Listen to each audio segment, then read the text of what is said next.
La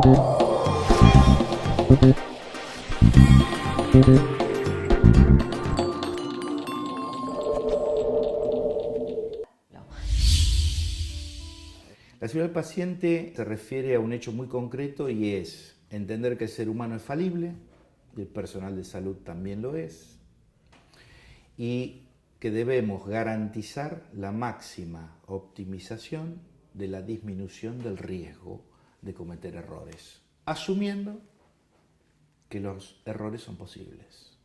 Esta es la cultura moderna de seguridad del paciente. Pasar del quién fue al por qué pasó. Es un concepto que en el mundo viene avanzando mucho. En el año 99, el informe americano, Errores Humanos, comienza a instalar el problema de una manera muy clara en números.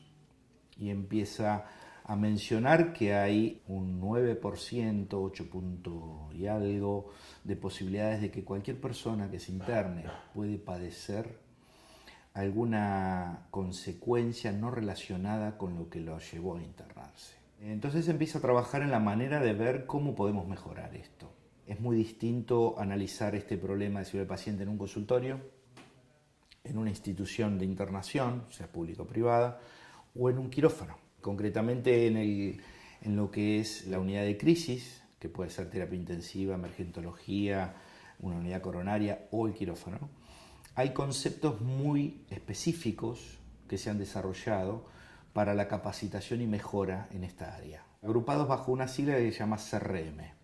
Es un concepto que viene de la aeronáutica y que ha permitido disminuir el número de errores en la industria aeronáutica y hacerla hoy una de las industrias más seguras del mundo. Entonces, la industria de la salud intenta traer todo ese cuerpo de conocimientos para sí y mejorar esta área, ¿no? El CRM hoy tiene que ser enseñado a todo el personal de salud y hacer participar al paciente también, porque está ya demostrado ampliamente que gran parte de los errores médicos y de personal de salud o aquel que entra en contacto con un paciente tienen que ver no con fallas en los saberes, en el saber cognitivo, en el concepto, sino que tiene que ver con fallas humanas.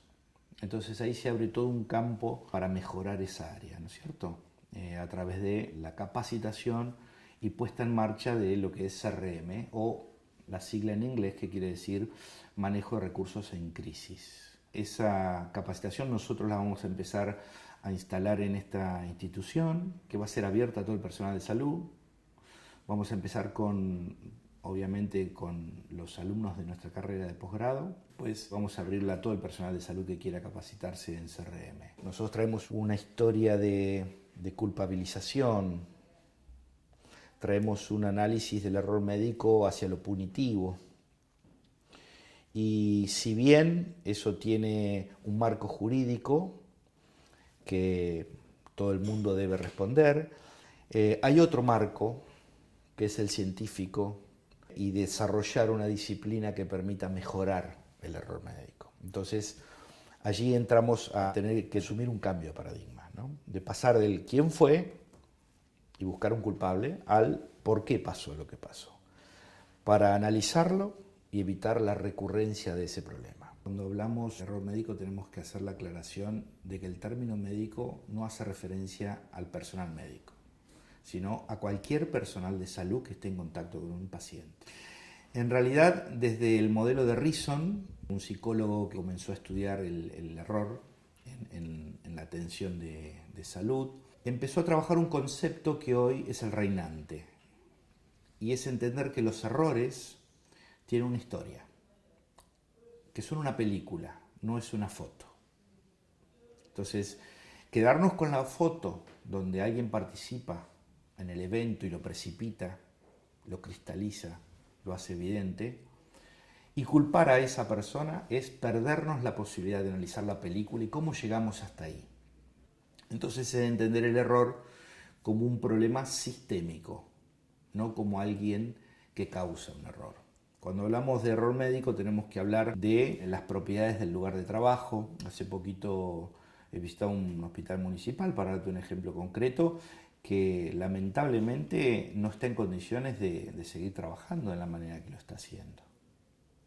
porque la maquinaria es obsoleta, porque las normas de asepsia no se cumplen, porque hay una cantidad de factores que contribuirían a producir errores, desde equipamiento hasta personal sin capacitación. Entonces de esto hablo cuando hablo de error médico, ¿no? Digamos, lo más típico es, por ejemplo, para que podamos entender la característica sistémica de un error, la persona que te atiende, ¿cuántas horas durmió? ¿Está en condiciones de atenderte? ¿La maquinaria que se usa está siendo revisada y está certificada en su mantenimiento como corresponde?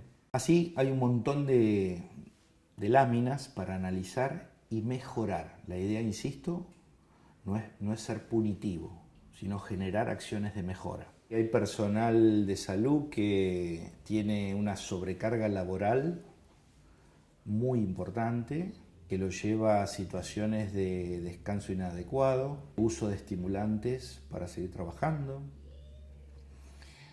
Hablamos de una persona que no está en capacidades cognitivas claras para desempeñarse como si las tuviera. Hablamos de una cultura que no admite la presencia de ayudas cognitivas, por ejemplo, adentro de las unidades de crisis, ¿no? Hay que cambiar la cultura. Aprender a trabajar en equipo en el personal de salud es una deuda muy grande. No se enseña a trabajar en equipo. Eso se puede aprender en la enseñanza por simulación.